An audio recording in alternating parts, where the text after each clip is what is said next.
Hello friends, स्वागत है हमारे चैनल वी टेक्निकल में। आज का इस वीडियो में हम सीखेंगे माइक्रोसॉफ्ट एक्सेल में 12 मोस्ट इम्पॉर्टेंट एक्सेल फार्मूले जो कि हमें आने ही चाहिए। अगर फ्रेंड हम डेली बेसिस पे एक्सेल यूज़ करते हैं तो हमें ये 12 मोस्ट इम्पॉर्टेंट फार्मूले आने चाहिए एक्सेल में काम करने के लिए। अगर हम इन 12 मोस्ट इम्पॉर्टेंट फार्मूले को सीख ले तो फ्रेंड हम एक्सेल में आसानी से काम कर सकते हैं। आज का यह वीडियो बहुत ज़्यादा इम्पॉर्टेंट होने वाला है। वीडियो में आगे बढ़ने से पहले अगर आप हमारे चैनल में नए हैं तो चैनल को सब्सक्राइब करें और वीडियो को लाइक करें। आज का वीडियो शुरू करते हैं। एक्सेल का जो पहला मोस्ट इम्पॉर्टेंट फार्मूला है वो है सम फार्मूला। सम फार्मूला लगाने के लिए हम क्या करेंगे, लिखेंगे इक्वल, और इक्वल लिखने के बाद हम टाइप करेंगे सम, और यहाँ पर हम सम टाइप करने के बाद हम ब्रैकेट ओपन करेंगे या फिर हम यहाँ पर टैब बटन प्रेस करेंगे। और टैब बटन प्रेस करने के बाद हम रेंज को सिलेक्ट करेंगे। रेंज सेलेक्ट करने के बाद हमें ब्रैकेट क्लोज करके एंटर प्रेस कर देना है। जैसे हम यहाँ पर एंटर प्रेस करेंगे तो यहाँ पर आप देखोगे टोटल आ जाएगा। फ्रेंड, यह हमने एक टेबल में इसलिए सीखा है क्योंकि आप देखोगे कि हमारे पास एक नंबर होना चाहिए और यहाँ पर हम इनका टोटल करेंगे, तो इसके लिए हम सम फॉर्मूले का यूज़ करेंगे। जिसमें आप देखोगे इस टेबल में हमने प्रोडक्ट ले रखे हैं और यूनिट ले रखी है और क्वांटिटी ले रखी है। और यहाँ पर आप देखोगे हमने यूनिट प्राइस का हमने यहाँ पर टोटल कर लिया है। और इसके बाद हमें क्वांटिटी का टोटल करना है। क्वांटिटी का टोटल करने के लिए हम इक्वल और सम और ब्रैकेट ओपन करके रेंज सेलेक्ट नहीं करेंगे। इसके लिए हम क्या करें, यहाँ पर हमें कोने में एक डॉट मिलता है, इसमें हमें क्लिक करना है। मतलब यहाँ पर हमें माउस का प्रेस रखे रहना है और उसके बाद हम इसे ड्रैग कर देंगे राइट साइड को। जैसे हम राइट साइड को ड्रैग करेंगे तो यहाँ पर आप देखोगे क्वांटिटी का भी टोटल आ जाएगा। अगर हमें बहुत ही जल्दी हमें सम फार्मूला यूज़ करना है तो इसके लिए हम क्या करेंगे, इसके लिए हम एक ट्रिक यूज़ कर सकते हैं। ऑल्ट और इक्वल प्रेस करेंगे।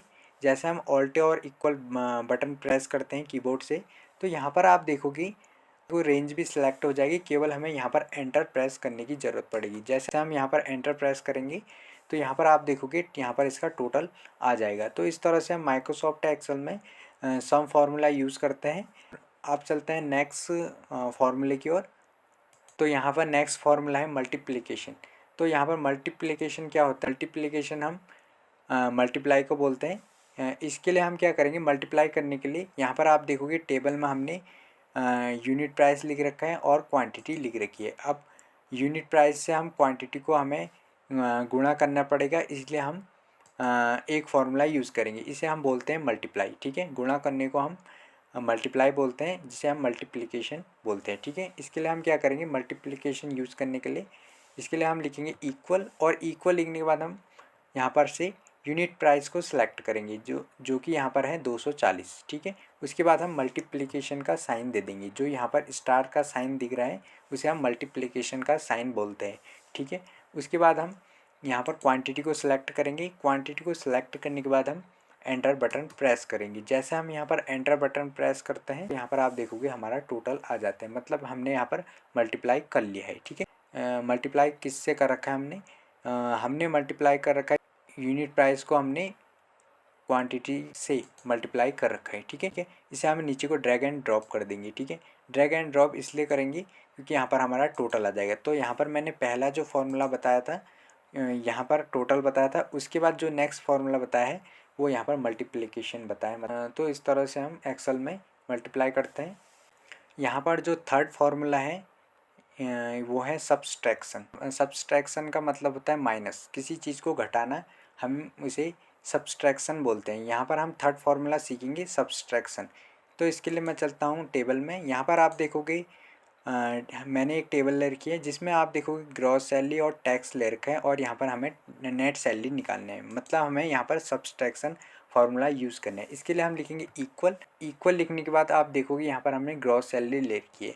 तो हमेशा ये होता है कि ग्रॉस सैलरी से टैक्स माइनस होता है। ठीक है, यहाँ पर हमने ग्रॉस सैलरी को सिलेक्ट कर लेंगे इक्वल लिखने के बाद। उसके बाद हम माइनस का साइन देंगे, और माइनस का साइन देने के बाद हम टैक्स को सिलेक्ट करेंगे। टैक्स को सिलेक्ट करने के बाद हम एंटर प्रेस कर देना है। जैसे हम यहाँ पर एंटर प्रेस करेंगे तो यहाँ पर हमारा रिजल्ट आ जाएगा, मतलब नेट सैलरी आ जाएगी। तो यहाँ पर आपने देखा होगा कि हमने किया क्या है। यहाँ पर हमने इक्वल लिखा है, और इक्वल लिखने के बाद हमने ग्रॉस सैलरी को सिलेक्ट कर रखा है। ठीक है, जिससे हमें जिसको घटाना था। ठीक है, जिससे हमें घटाना था। ठीक है, तो यहाँ पर हमने 12,000 से 12,000 सेलेक्ट कर रखा है। उसके बाद हम माइनस कर रखा है, मतलब हमने घटाया है, ठीक है, 800 को। तो यहाँ पर हमने 800 को सिलेक्ट कर रखा है। उसके बाद हमें यहाँ पर एंटर प्रेस करेंगे। जैसे हम यहाँ पर एंटर प्रेस करते हैं तो यहाँ पर हमारा रिजल्ट आ जाता है। इसके बाद हमें इसे नीचे को ड्रैग एंड ड्रॉप कर देना है। जैसे हम यहाँ पर इसे ड्रैग एंड ड्रॉप करेंगे तो सभी लोगों का यहाँ पर, ठीक है, नेट सैलरी आ जाएगी। तो इस तरह से हम एक्सेल में सब्सट्रैक्शन फार्मूला यूज़ करते हैं। अब चलते हैं फोर्थ फार्मूले की ओर, मतलब चौथा फार्मूला है हमारा इफ़ फार्मूला। इफ़ फार्मूला काफ़ी इंपॉर्टेंट फार्मूला है। ये कंडीशन में अप्लाई होता है, ठीक है। कंडीशन यहाँ जहाँ पर सही या फिर गलत होगी तो यहाँ पर हम उसे इफ़ फार्मूले से शो कराते हैं, ठीक है। तो यहाँ पर हम इफ़ फार्मूला सीखेंगे। इफ़ फार्मूला सीखने के लिए फ्रेंड मैंने एक टेबल बनाई हुई है जिसमें कि आप देखेंगे प्रोडक्ट मैंने ले रखे हैं और उसके बाद सेल्स ले रखी है, ठीक है। प्रोडक्ट में मैंने एयर कंडीशन, टेलीविज़न, ये सब ले रखे हैं और सेल्स इनकी कितनी हुई है ये सेल्स ले रखी है।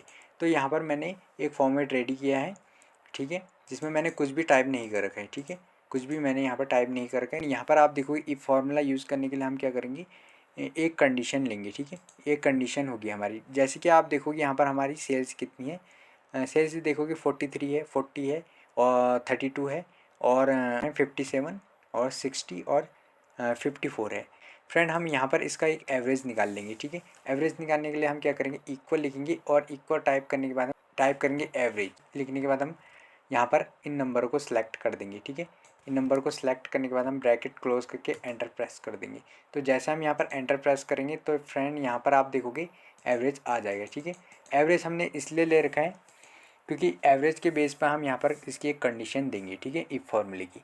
यहाँ पर आप देखोगे जैसे हमने कंडीशन इसलिए देंगे फ्रेंड क्योंकि हमें पता होना चाहिए कि कहाँ पर हमारी सेल्स ज़्यादा हो रही है और कहाँ पर हमें कम हो रही है। तो इसलिए हम एक नेम शो कराएंगे। यहाँ पर आप देखोगे जो हमारी सेल्स है वो है 43 है, 40 है और 32 है, ठीक है, और 57 है, 60 है और 54 है। यहाँ पर आप देखोगे 32 है तो यहाँ पर हम 35 एक मतलब कंडीशन ले लेंगे, ठीक है, कि 35 से जिसकी सेल्स कम होगी, ठीक है, जिसकी एवरेज सेल्स 35 से कम होगी तो यहाँ पर हम उसे पुअर शो कराएंगे और उससे ज़्यादा 35 से ज़्यादा जिसकी होगी उसे हम गुड्स शो कराएंगे। तो इसके लिए हम क्या करेंगे, इक्वल लिखेंगे और टाइप करेंगे इफ़ हम टाइप करने के बाद हम ब्रैकेट ओपन करेंगे। ब्रैकेट ओपन करने के बाद हम लॉजिक टेस्ट में हम इस एवरेज अभी निकाल रखा है उसे हम सिलेक्ट कर देंगे और सिलेक्ट करने के बाद हम ग्रेटर देन का साइन देंगे, ठीक है, लॉजिक टेस्ट में देंगे, ठीक है। उसके बाद हम यहाँ पर लिखेंगे 35 लिखेंगे और 35 लिखने के बाद कॉमा देंगे। हमने 35 इसलिए ले रखा है क्योंकि हमने एक कंडीशन देनी है 35 से ऊपर और 35 से नीचे, ठीक है। 35 से नीचे जो होगी वो होगी पुअर और 35 से जो ऊपर की कंडीशन होगी वो होगी गुड, ठीक है। यहाँ पर ये सेल्स के बेस पे है, ठीक है। उसके बाद हम यहाँ पर डबल इन्वर्टेज कॉमा लगाएंगे। डबल इन्वर्टेज कॉमा इसलिए लगाएंगे क्योंकि हमने यहाँ पर एक मतलब वैल्यू इफ़ ट्रू, अगर वैल्यू ट्रू होगी तो मतलब, ठीक है, तो इसके लिए यहाँ पर शो करेगा गुड, तो इसलिए हम लिख देंगे गुड, ठीक है। गुड हम इसलिए लिख रहे हैं क्योंकि हमने यहाँ पर शो कराना है वैल्यू अगर ट्रू होगी तो गुड लिख देंगे और उसके बाद हम कॉमा देंगे। कॉमा देने के बाद हम वैल्यू इज़ अ फॉल्स होगी, अगर वैल्यू फॉल्स होगी मतलब वैल्यू गलत होगी तो यहाँ पर हम उसे पोअर कराएंगे। इससे भी हम डबल इन्वर्टेज कॉमास में लिखेंगे। तो यहाँ पर हम डबल इन्वर्टेज कॉमा लगाएंगे। उसके बाद हम टाइप करेंगे पोअर और पोअर टाइप करने के बाद इस भी हम डबल इन्वर्टेज कॉमास में क्लोज करेंगे। तो यहाँ पर हमने पुअर लिख दिया 35 मतलब सेल्स कम होगी 35 से तो यहाँ पर पुअर शो करेगा, ठीक है। ब्रैकेट क्लोज करेंगे और एंटर प्रेस कर देंगे। तो जैसे हम यहाँ पर एंटर प्रेस करेंगे तो फ्रेंड यहाँ पर आप देखोगे यहाँ पर इसकी कंडीशन कितनी आ रही है, गुड आ रही है, ठीक है। तो इसकी कंडीशन गुड आ रही है क्योंकि इसका एवरेज ज़्यादा है, ठीक है। अगर हम इसका एवरेज कम कर देते हैं, ठीक है, अगर हम यहाँ पर लिख दे 34 लिख देंगे तो यहाँ पर आप देखोगे पुअर दिखाएगा, ठीक है। अगर हम यहाँ पर लिख देंगे 32 लिख देंगे तो यहाँ पर आप देखोगे पुअर शो कराएगा। अगर हम यहाँ पर 54 लिख देते हैं तो यहाँ पर आप देखोगे इसी कंडीशन जो दिखाएगा गुड दिखाएगा, ठीक है। तो यहाँ पर हम इस तरह से शो करा सकते हैं कि हमें कंडीशन कहाँ पर यूज़ करनी चाहिए, प्रोडक्ट की कंडीशन और गुड है और कहाँ पर पुअर है, ठीक है। सेल्स के बेस पर हमने यहाँ पर इतनी सेल्स करके इसके बेस पर हमने यहाँ पर कंडीशन दे रखी है। तो इस तरह से हम एक्सेल में इफ फार्मूले का यूज़ करते हैं। उसके बाद चलते हैं नेक्स्ट फार्मूले की ओर। यहाँ पर नेक्स्ट फार्मूला है सम इफ, ठीक है। समी फार्मूला ये होता है कि अगर हमारी कोई कंडीशन होती है, अगर हमें कोई चीज़ सम करनी है मतलब टोटल करनी है और उसमें एक कंडीशन होती है, तो वहाँ पर हम समी फार्मूला यूज़ करते हैं। जहाँ पर हमारी कंडीशन होती है और हमें टोटल करना होता है, तो यहाँ पर हम समी फार्मूले का यूज़ करते हैं। फ्रेंड, यहाँ पर आप देखोगे मैंने समी फार्मूले का एक मतलब फॉर्मेट रेडी किया है और काउंटिव लुकअप इस तरह जो भी हम फार्मूले सीखेंगे उसका एक पहले से फॉर्मेट रेडी किया है, ठीक है, जिसमें मैंने कुछ भी लिखा नहीं है। हम यहाँ पर समी फार्मूला सीखेंगे। समी फार्मूला यूज़ करने के लिए हम क्या करेंगे, लिखेंगे इक्वल, और इक्वल लिखने के बाद हम टाइप करेंगे समी, ठीक है, समी टाइप करेंगे। टैब बटन यहाँ पर मैं प्रेस करूँगा और इसके बाद रेंज में देखोगे कि रेंज में हमने इस पूरी टेबल में से हमने समी फार्मूला यूज़ करना है, ठीक है। समी फार्मूला हम एक कंडीशन में ही यूज़ करते हैं जहाँ पर हमें मतलब काउंट करना होता है, मतलब टोटल करना होता है, ठीक है, किसी भी चीज़ का। तो यहाँ पर आप देखोगे रेंज, इसकी एक रेंज होगी। रेंज में हम सिलेक्ट करेंगे इस, ठीक है, प्रोडक्ट को सिलेक्ट करेंगे और प्रोडक्ट को सिलेक्ट करने के बाद हम कॉमा देंगे और कॉमा देने के बाद हम यहाँ पर क्राइटेरिया लिखेंगे, ठीक है। क्राइटेरिया क्या होगा हमारा, ये होगा, ठीक है। क्राइटेरिया हमने सिलेक्ट कर दिया, उसके बाद हम कॉमा देंगे और उसके बाद सम रेंज होगी, कहाँ पर हमें सम करना है, ठीक है। तो यहाँ पर हम सिलेक्ट कर देंगे सेल्स को। सेल्स को सिलेक्ट करने के बाद हम ब्रैकेट क्लोज करके, तो जैसे हम यहाँ पर एंटर प्रेस करेंगे तो यहाँ पर आप देखोगे 0 आएगा, ठीक है। 0 इसलिए आया है क्योंकि हमने यहाँ पर क्राइटेरिया में कुछ भी नहीं लिखा है। तो यहाँ पर मैं टाइप कर देता हूँ टेलीविज़न। जैसे मैं टेलीविज़न टाइप करूँगा तो यहाँ पर आप देखोगे 40 आ जाएगा। आप कहोगे ये तो हम वीलुकअप से भी पता कर सकते थे, इसमें समी की क्या ज़रूरत है, ठीक है। तो यहाँ पर आप यही सोचोगे, लेकिन यहाँ पर आप देखोगे जैसे मैं इस टेबल में टेलीविज़न को यहाँ पर से मैं कॉपी कर लेता हूँ, कंट्रोल सी से मैंने कॉपी किया और कंट्रोल वी से मैंने पेस्ट कर दिया। तो यहाँ पर आप देखोगे टोटल इसका जो आ जाएगा 72 आ जाएगा। 72 क्यों आया, यहाँ पर आप देखोगे 40 इसका मतलब टेलीविज़न का सेल्स है पहली बारी में और सेकेंड बारी में इसका 32 है। अगर हम इन दोनों को काउंट करते हैं, मतलब इन दोनों को जोड़ते हैं, तो यहाँ पर आप देखोगे 72 होगा। तो इस तरह से हम एक्सेल में समी फार्मूला यूज़ करते हैं। यहाँ पर आप देखोगे कि टेलीविज़न ले रखा है, अगर मैं कुछ और चीज़ लेता हूँ, जैसे मैं ले एयर कंडीशन, ठीक है, जैसे मैंने एयर कंडीशन लिया तो यहाँ पर आप देखोगे उस 43 आ जाएगा, ठीक। हमारे पास कितना भी लार्ज डेटा हो, लेकिन हम किसी भी प्रोडक्ट का अगर हमें टोटल करना है, कितनी बार भी उसकी सेल हुई है या फिर उसका अमाउंट कितनी बार भी हमने ऐड कर रखा है, ठीक है, अपनी टेबल में, तो इस तरह से हम उसका पूरा टोटल कर सकते हैं समी फार्मूले से। नेक्स्ट फार्मूला है 6 नंबर, काउंटिव फार्मूला, ठीक है। काउंटिव फार्मूला वो होता है जो हम काउंट करते हैं, ठीक है, किसी भी चीज़ को काउंट करते हैं, तो वहाँ पर एक कंडीशन अप्लाई होती है लार्ज डेटा में और स्मॉल डेटा में भी हम कर सकते हैं, लेकिन लार्ज डेटा में एक एग्जांपल बता रहा हूँ कि एग्जांपल में हम काउंटिव फार्मूले का यूज़ करते हैं। काउंटिव फार्मूला यूज़ करने के लिए हम क्या करेंगे, लिखेंगे इक्वल, और इक्वल लिखने के बाद हम टाइप करेंगे count if. Count if type कर देना है, टैब बटन मैं प्रेस कर दूंगा, ब्रैकेट ओपन कर देना है, ठीक है। अब रेंज क्या होगी, इसकी रेंज होगी जो जिस रेंज से हम इसे फाइंड करना चाहते हैं, ठीक है। तो यहाँ पर हम रेंज लिखेंगे, ठीक है, रेंज हमारी ये हो जाएगी, ठीक है। हमने रेंज सेलेक्ट कर दी और उसके बाद कॉमा देंगे, कॉमा देने के बाद हम क्राइटेरिया को सिलेक्ट कर देंगे। हमारा जो क्राइटेरिया होगा हम यहाँ पर टाइप करेंगे, इसलिए मैंने ये सिलेक्ट कर रखा है, ठीक है। उसके बाद मैं ब्रैकेट क्लोज करूँगा और एंटर प्रेस कर दूँगा, तो यहाँ पर आएगा जो आंसर आएगा 0 आएगा, ठीक है। अब 0 आने के बाद फ्रेंड आप देखोगे कि यहाँ पर हमारा आंसर तो 0 आ गया। तो यहाँ पर मैं टाइप कर देता हूँ कूलर, ठीक है, मिनी कूलर मैं यहाँ पर टाइप कर देता हूँ। जैसे मैं मिनी कूलर टाइप करूँगा तो यहाँ पर आप देखोगे 1 आ जाएगा, ठीक है, हमारा रिजल्ट में। तो 1 इसलिए आ रखा है फ्रेंड, आपको पता होगा कि मिनी कूलर एक ही है, ठीक है, एक ही मतलब एक ही हमने यहाँ पर मिनी कूलर लिख रखा है, ठीक है। अगर मैं इस मिनी कूलर को यहाँ पर से कॉपी करके यहाँ पर फिर से मिनी कूलर लिख लेता हूँ, ठीक है। जैसे मैं यहाँ पर मिनी कूलर लिख लूँगा तो यहाँ पर आप देखोगे 2 आ जाएगा ऑटोमेटिकली, ठीक है।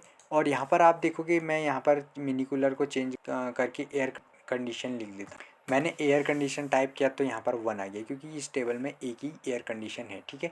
काउंटिव का मतलब ये होता है कि हमारी टेबल में कितने मतलब ऐसे प्रोडक्ट हैं जिसे हम फाइंड करना चाहते हैं, ठीक है, मतलब सेम नेम की, ठीक है, सेम ही नेम के कितने प्रोडक्ट हैं। तो इस तरह हम काउंटिव फार्मूले का यूज़ करते हैं माइक्रोसॉफ्ट एक्सेल में, ठीक है। अब चलते हैं नेक्स्ट फार्मूले की ओर। यहाँ पर नेक्स्ट फार्मूला है 7 नंबर, ड्रॉप डाउन लिस्ट। यहाँ पर आप देखोगे मैंने एक ड्रॉप डाउन लिस्ट करके नेम लिख रखा है और यहाँ पर हम ड्रॉप डाउन लिस्ट क्रिएट करेंगे। ड्रॉप डाउन लिस्ट हमारी काफ़ी इंपॉर्टेंट टॉपिक होता है। अगर हमारे पास लार्ज डेटा है जिसमें हमें एक लिस्ट तैयार करनी है, ठीक है, जिससे हमें एक ही सेल में लिस्ट तैयार करनी है, तो इसके लिए हम ड्रॉप डाउन लिस्ट क्रिएट करते हैं, ठीक है, और इससे हम अपना डेटा जल्दी ही फिल्टर कर लेते हैं। इसके लिए हम क्या करेंगे, जिस सेल में हम मतलब हमें ड्रॉप डाउन लिस्ट चाहिए उस सेल में को हमें सिलेक्ट कर लेना है। सिलेक्ट करने के बाद हम डेटा टैब में जाना है। हमें डेटा टैब में जाने के बाद हमें डेटा वैलिडेशन में जाना है और यहाँ पर से हमें एनी वैल्यू को हटा देना है, ठीक है। यहाँ पर डेटा वैलिडेशन का पॉपअप विंडो ओपन होता है, ठीक है, जिसमें कि आप देखोगे अलाउ में हमें एनी वैल्यू को हटा देना है। उसमें हमें सिलेक्ट कर देना है लिस्ट को सिलेक्ट करने के बाद यहाँ पर आप देखोगे सोर्स में हमें यहाँ पर इसमें माउस से क्लिक करना है और क्लिक करने के बाद यहाँ पर से हमें रेंज को सिलेक्ट कर देना है। जो जिस लिस्ट को हमें बनाना है उसे हमें सिलेक्ट कर देना है। उसके बाद हमें फिर से इसमें टिक करना है और यहाँ पर से ओके कर लेना है। तो जैसे हम यहाँ पर ओके करेंगे फ्रेंड, यहाँ पर आप देखोगे राइट साइड में हमें एक टिक मिलता है, उसमें हमें क्लिक करना है। यहाँ पर आप देखोगे लिस्ट हमें शो होगी, इसमें से हम कुछ भी प्रोडक्ट का नेम ले सकते हैं, ठीक है। जैसे हम ले लेंगे मिनी कूलर और माइक्रोवेव। तो इस तरह हम कुछ भी प्रोडक्ट को सिलेक्ट कर सकते हैं। इस तरह से हम ड्रॉप डाउन लिस्ट तैयार करते हैं एक्सेल में फ्रेंड। इसके बाद नेक्स्ट फार्मूला है एवरेज 8 नंबर, ठीक है। जो एवरेज फार्मूला होता है वो काफ़ी इंपॉर्टेंट फार्मूला होता है, क्योंकि हमें अधिकतर अगर हम सेल या क्वांटिटी की बात करते हैं या प्रोडक्ट की बात करते हैं तो हम वहाँ पर हमें एवरेज निकालना पड़ता है। इस टेबल में से हम एवरेज निकालेंगे। यहाँ पर फ्रेंड आप देखोगे हमने प्रोडक्ट और सेल्स ले रखी है, जिसमें हमने सेल्स दे रखी है यहाँ पर, जैसे कि 43, 40, 32, ठीक है। यहाँ पर हम एवरेज निकालेंगे। एवरेज निकालने के लिए हम क्या करते हैं, एवरेज फार्मूला यूज़ करते हैं। इसके लिए हम लिखेंगे इक्वल, और इक्वल लिखने के बाद हम एवरेज टाइप करेंगे, ठीक है।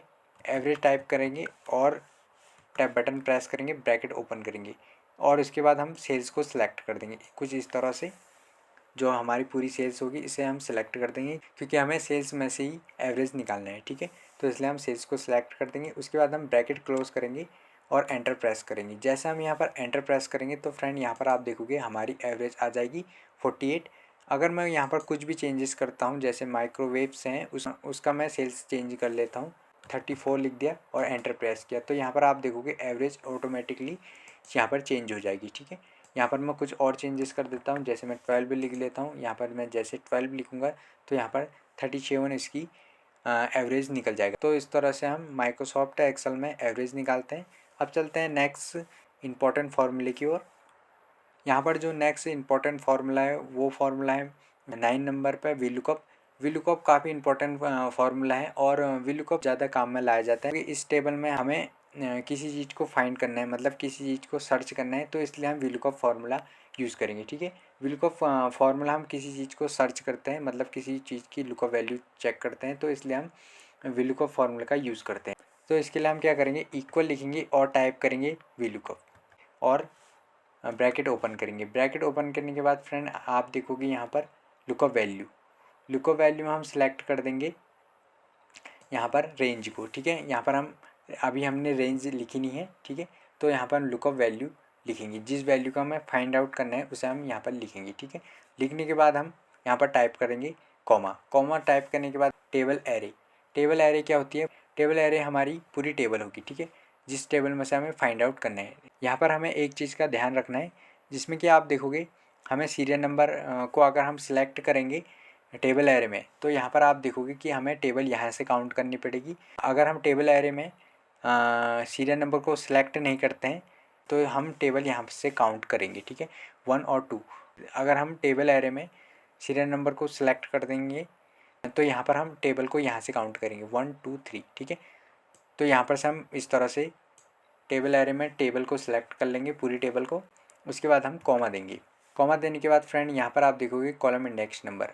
अभी मैंने आपको बताया था कि अगर हम टेबल एरे में इस टेबल को यहाँ से सिलेक्ट करते हैं सीरियल नंबर से, तो यहाँ हम कॉलम इंडेक्स नंबर 1 2 3 इस तरह से देंगे।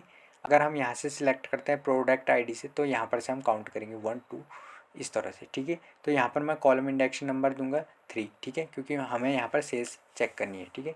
तो यहाँ पर मैं कॉलम इंडेक्स नंबर 3 दूंगा। उसके बाद मैं कॉमा दूंगा।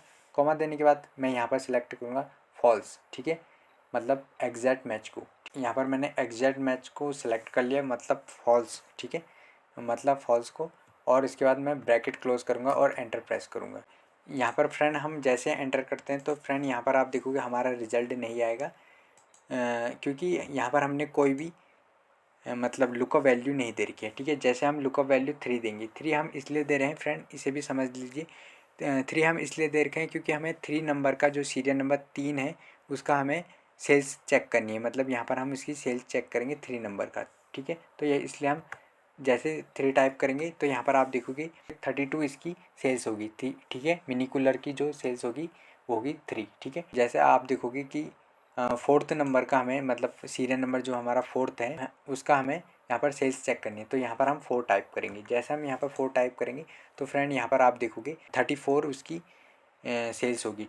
यहाँ पर आप देखोगे विल को हमने फॉर्मूला कैसे यूज़ कर रखा है, ठीक है। फर्स्ट हमने विल टाइप कर रखा है इक्वल, और इक्वल टाइप करने के बाद हमने विल लुकअप, और विल लुकअप टाइप करने के बाद हमने ब्रैकेट ओपन कर रखा है। उसके बाद हमने यहाँ पर आप देखोगे लुकअप वैल्यू, लुकअप वैल्यू में हमने यहाँ पर 4 सेलेक्ट कर रखा है, ठीक है। लुकअप वैल्यू हमें अलग से लिखनी पड़ती है, तो यहाँ पर मैंने 4 लिखी है, ठीक है।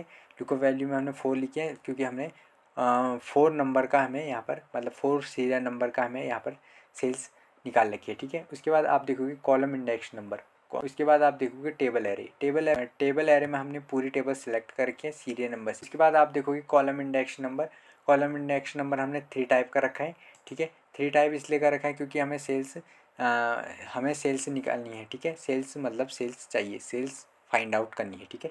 और उसके बाद हमने फॉल्स ले रखा है, फॉल्स में हमने फॉल्स ले रखा है, फॉल्स हमारी एग्जैक्ट मैच है इसलिए हमने फॉल्स ले रखा है। तो इस तरह से फ्रेंड हम माइक्रोसॉफ्ट एक्सेल में विल को फॉर्मूला यूज़ करते हैं। अब चलते हैं नेक्स्ट इंपॉर्टेंट फार्मूले की ओर। यहाँ पर नेक्स्ट इंपॉर्टेंट फार्मूला है मैच फार्मूला, ठीक है। मैच फार्मूला काफ़ी इंपॉर्टेंट फार्मूला है। कौन सी 2 मंथों के बीच में या फिर 12 मंथों के बीच में कौन सी सेल हमारी मैच कर रही है, ठीक है, एक दूसरे से। यहाँ पर फ्रेंड आप देखोगे जैसे मैंने जनवरी सेल से ले रखी है, ठीक है, और यहाँ पर मार्च सेल से ले रखी है, जिसमें कि आप देखोगे 50-50 यहाँ पर सेल्स मैच कर रही है। तो पूरी इस कॉलम में हमें मैच कराएंगे कि कौन सी सेल मैच करी है मतलब। तो यहाँ पर मैं इनका सम कर लेता हूँ, ठीक है। मैंने सम टाइप किया और ब्रैकेट ओपन किया और मैं इस रेंज को सिलेक्ट कर लूँगा। रेंज सेलेक्ट करने के बाद मैंने ब्रैकेट क्लोज करके एंटर प्रेस किया, ठीक है। तो जैसे मैंने एंटर प्रेस किया तो यहाँ पर आप देखोगे इसकी मतलब सेल्स आ गई है जनवरी की, ठीक है, टोटल सेल्स, और इसकी भी मैं सेल्स निकालूंगा, ठीक है, मार्च की। यहाँ पर फ्रेंड आप देखोगे कि इन दोनों की सेल मैं यहाँ पर पूरे कॉलम में एक दूसरे से मैच कराऊंगा, ठीक है। इसके लिए हम क्या करेंगे, मैच फार्मूला यूज़ करते हैं, लिखेंगे इक्वल और टाइप करेंगे मैच, मैच टाइप करेंगे और ब्रैकेट ओपन करेंगे और यहाँ पर हम लुकअप वैल्यू में हम 50 को सिलेक्ट कर देंगे, मतलब फर्स्ट जो मार्च की सेल्स होगी उसे हम सिलेक्ट कर देंगे। उसके बाद हम कॉमा देंगे, कॉमा देने के बाद हम लुकअप वैल्यू में हम जनवरी की सेल्स को सिलेक्ट कर देंगे लास्ट तक, ठीक है। इस तरह से हम सिलेक्ट कर देंगे। उसके बाद हम कॉमा देंगे, कॉमा देने के बाद हम यहाँ पर हमें एग्जैक्ट मैच चाहिए, इसके लिए हम 0 भी टाइप कर सकते हैं, तो यहाँ पर मैं 0 टाइप कर दूंगा और ब्रैकेट क्लोज करके एंटर प्रेस कर दूंगा। तो जैसे मैं एंटर प्रेस करूँगा तो फ्रेंड यहाँ पर आप देखोगे एग्जैक्ट मैच आएगी, ठीक है। तो यहाँ पर आप देखोगे मैच आएगा, मैच इसलिए आ रखा है क्योंकि आप देखोगे जनवरी मंथ की जो सेल्स है वो है 50 और जो फरवरी मंथ की सेल्स है वो भी है 50। तो ये दोनों यहाँ पर मैच करते हैं, इसे हम नीचे को ड्रैग कर देंगे। तो जैसे हम इसे ड्रैग करेंगे तो फ्रेंड यहाँ पर आप देखोगे ये मैच कर रही है, ठीक है, एक दूसरे से मैच कर रही है। तो यहाँ पर आप देखोगे ये यहाँ पर शो करेगी, जहाँ पर ये मैच नहीं कर रही है वहाँ पर ये एरर दिखाएगा। और यहाँ पर मैं लिख देता हूँ 67 लिख दूँगा। तो जैसे मैं यहाँ पर 67 लिखूँगा तो यहाँ पर आप देखोगे 3 आएगा क्योंकि यहाँ पर ये मैच करेगी सेल 67 और यहाँ पर भी 67, ठीक है, कुछ इस तरह से मैच करेगी। और यहाँ पर आप देखोगे 43 भी यहाँ पर मैच कर रही है और इस तरह से मैच कर। टैक्स में भी हम इसका यूज़ कर सकते हैं, जैसे कि आप देखोगे यहाँ पर मैंने प्रोडक्ट के नेम लिख रखे हैं और यहाँ पर मैं मैच फार्मूला यूज़ करूँगा। इसके लिए मैं लिखूँगा इक्वल और टाइप करूँगा मैच, और मैच टाइप करूँगा ब्रैकेट ओपन करूँ। यहाँ पर आप देखोगे लुकअप वैल्यू में मैं फर्स्ट प्रोडक्ट को सिलेक्ट कर दूँगा, ठीक है। प्रोडक्ट को सिलेक्ट करने के बाद मैं यहाँ पर कॉमा दूँगा, कॉमा देने के बाद हम लुकअप वैल्यू में मैं इस प्रोडक्ट को सिलेक्ट कर दूँगा, ठीक है। इस प्रोडक्ट में यहाँ पर हम इसे मैच कराएंगे। उसके बाद हम कॉमा देंगे, कॉमा देने के बाद मैं यहाँ पर 0 टाइप करूँगा एग्जैक्ट मैच के लिए, ब्रैकेट क्लोज कर दूँगा और ब्रैकेट क्लोज करके एंटर प्रेस करूँगा। तो जैसे मैं यहाँ पर एंटर प्रेस करूँगा तो फ्रेंड यहाँ पर आप देखोगे 1 आ जाएगा, ठीक है, क्योंकि ये एक दूसरे से मैच कर रहे हैं और यहाँ पर आप देखोगे एक ही मैच नहीं हो रहा है और यहाँ पर एरर शो कराएगा क्योंकि यहाँ पर टेलीविज़न है और यहाँ पर माइक्रोवेव है। ठीक है, अगर मैं यहाँ पर भी टेलीविज़न कर दूंगा तो ये भी मैच हो जाएगा। तो यहाँ पर मैं कंट्रोल सी कर लूँगा और कंट्रोल वी से मैं यहाँ पर इसे लिख लूँगा। ठीक है, तो जैसे मैंने यहाँ पर लिखा तो फ्रेंड यहाँ पर आप देखोगे यह एक दूसरे से मैच कर रहे हैं। ठीक है, तो इस तरह से हम माइक्रोसॉफ्ट एक्सेल में मैच फार्मूला यूज़ करते हैं। अब चलते हैं नेक्स्ट इंपॉर्टेंट फार्मूले की ओर। यहाँ पर नेक्स्ट इंपॉर्टेंट फार्मूला है लुकअप फार्मूला। लुकअप फार्मूला काफ़ी इंपॉर्टेंट फार्मूला है। यहाँ पर फ्रेंड आपने देखा होगा कि लुकअप फार्मूला होता है वो कॉलम में काम करता है और लुकअप फार्मूला जो होता है वो रो में काम करता है। इसके लिए हम लिखेंगे इक्वल। इक्वल लिखने के बाद हम टाइप करेंगे लुकअप। लुकअप टाइप करेंगे और ब्रैकेट ओपन करेंगे। ब्रैकेट ओपन करने के बाद हम लुकअप वैल्यू में हम यहाँ पर हम सेलेक्ट करेंगे इसे। ठीक है, यहाँ पर हम अभी लुकअप वैल्यू लिखेंगे, अभी हमने कुछ भी नहीं लिख रखा है। ठीक है, तो यहाँ पर हम इस रेंज को सिलेक्ट कर देंगे। उसके बाद हम कॉमा देंगे। कॉमा देने के बाद हम यहाँ पर टेबल एरे में इस पूरी टेबल को हम सिलेक्ट करेंगे सीरियल नंबर से कुछ इस टाइप से। टेबल एरे को सिलेक्ट करने के बाद हम देंगे कॉमा और कॉमा देने के बाद फ्रेंड हम यहाँ पर रो इंडेक्स नंबर देंगे। ठीक है, यहाँ पर फ्रेंड अभी तक हमने जब VLOOKUP फार्मूला सीखा था तो यहाँ पर आप देखोगे कि हमने कॉलम इंडेक्स नंबर यहाँ से दे रखा था। अब हमें रो इंडेक्स नंबर यहाँ पर देना है तो हम यहाँ पर देंगे। यहाँ पर से हम काउंट करेंगे। ठीक है, सीरियल नंबर से 1 1 2 3 4 4 हम यहाँ पर 4 देंगे। 4 देने के बाद हम कॉमा देंगे। कॉमा देने के बाद हम यहाँ पर एग्जैक्ट मैच को सिलेक्ट करेंगे। इसके लिए हम फॉल्स को सिलेक्ट करेंगे। ठीक है, ब्रैकेट क्लोज करेंगे और एंटर प्रेस कर देंगे।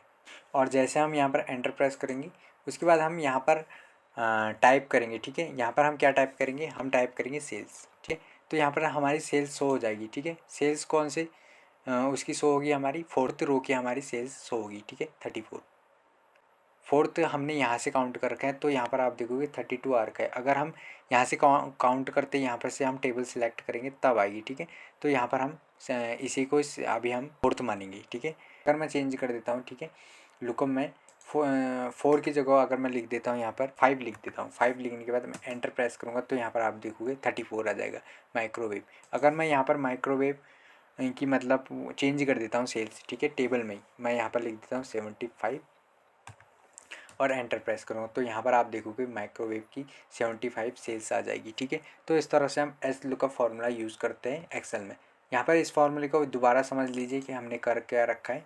यहाँ पर हमने लुकअप वैल्यू में हमने सिलेक्ट कर रखा है जो सेल्स की क्राइटेरिया होगी, मतलब हमने सेल्स को फाइंड आउट करना है तो यहाँ पर हमने लुकअप वैल्यू दे रखी है। ठीक है, मतलब उसमें सेलेक्ट कर रखा है। और यहाँ पर आप देखोगे उसके बाद टेबल एरे में हमने इस पूरी टेबल को सिलेक्ट करके सीरियल नंबर, प्रोडक्ट और सेल्स को भी, हेडिंग को भी हमने सिलेक्ट कर रखा है। ठीक है, उसके बाद यहाँ पर आप देखोगे हमने नंबर रो इंडेक्स नंबर में हमने 5 दे रखा है। 5 यहाँ से हमारा काउंट हो रखा है 1 2 3 4 5। ठीक है, जिसमें माइक्रोवेव आएगा। और उसके बाद यहाँ पर आप देखोगे हमने लुकअप रेंज में हमने फॉल्स को सिलेक्ट कर रखा है। ठीक है, मतलब एग्जैक्ट मैच को। ठीक है, तो इस तरह से हमने एस लुकअप फार्मूला यूज़ कर रखा है माइक्रोसॉफ्ट एक्सेल में। इसके बाद चलते हैं, यहाँ पर जो लास्ट इंपॉर्टेंट फार्मूला है वो है कॉनकैटिनेट। कॉनकैटिनेट मीन्स ये होता है कि दो चीज़ों को एक साथ जोड़ना, मतलब कॉनकैटिनेट हम इस फार्मूले को कहते हैं। ये फ्लैश फिल फार्मूले की तरह है। अगर आपने फ्लैश फिल फार्मूला नहीं सीखा है तो मैंने अपनी वीडियो में, तो आप जाके उसे देख लेना। ठीक है, अगर आपको नहीं मिलता है तो मैं लिंक उसका डिस्क्रिप्शन में या फिर आई बटन में दे दूँगा। ठीक है, वहाँ से आप फ्लैश फिल फार्मूला सीख लेना। यहाँ पर आप देखोगे कॉनकैटिनेट फार्मूले को हम किस तरह एक्सेल में यूज़ करते हैं। यहाँ पर आप देखोगे मैंने एक टेबल ले रखी है जिसमें मैंने फर्स्ट नेम लिख रखा है और यहाँ पर लास्ट नेम लिख रखा है, जिसमें मैंने रमेश और सिंह लिख रखा है और यहाँ पर फुल नेम हमें लिखना है। ठीक है, इसके लिए हम क्या करेंगे, इक्वल लिखेंगे और टाइप करेंगे कॉनकैटिनेट। ठीक है, कॉनकैटिनेट टाइप करेंगे। कॉनकैटिनेट टाइप करने के बाद हम ब्रैकेट ओपन करेंगे। ब्रैकेट ओपन करने के बाद हम फर्स्ट नेम को सिलेक्ट कर देंगे। ठीक है, जैसे रमेश, उसके बाद हमें कॉमा देना है। ठीक है, भूलना नहीं है, हमें यहाँ पर हमें कॉमा देना है। कॉमा इंपॉर्टेंट है वरना ये दोनों नेम एक साथ हो जाएंगे। ठीक है, जॉइंट हो जाएंगे। ठीक है, और उसके बाद हमें सेलेक्ट करना है कॉमा देने के बाद सिंह को। ठीक है, मतलब लास्ट नेम को सिलेक्ट कर देना है और उसके बाद हम ब्रैकेट क्लोज करेंगे। ब्रैकेट क्लोज करने के बाद हम एंटर प्रेस करेंगे। जैसे हम यहाँ पर एंटर प्रेस करते हैं तो फ्रेंड यहाँ पर आप देखोगे रमेश और सिंह एक नेम हो जाएगा, ठीक है, रमेश सिंह।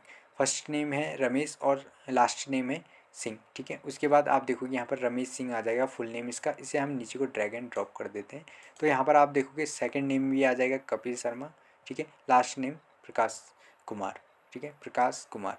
तो इस तरह से माइक्रोसॉफ्ट एक्सेल में कॉन्कैटिनेट फार्मूला यूज़ करते हैं। यहाँ पर आपने देखा होगा कि हमने 12 मोस्ट इंपॉर्टेंट एक्सेल फार्मूले सीखे हैं जो कि आपको एक्सेल में एक्सपर्ट बनाएंगी। आई होप फ्रेंड आपको यह वीडियो पसंद आया होगा। अगर आप हमारे चैनल में नए हैं तो चैनल को सब्सक्राइब करें और वीडियो को लाइक करें। मिलते हैं एक नई वीडियो के साथ।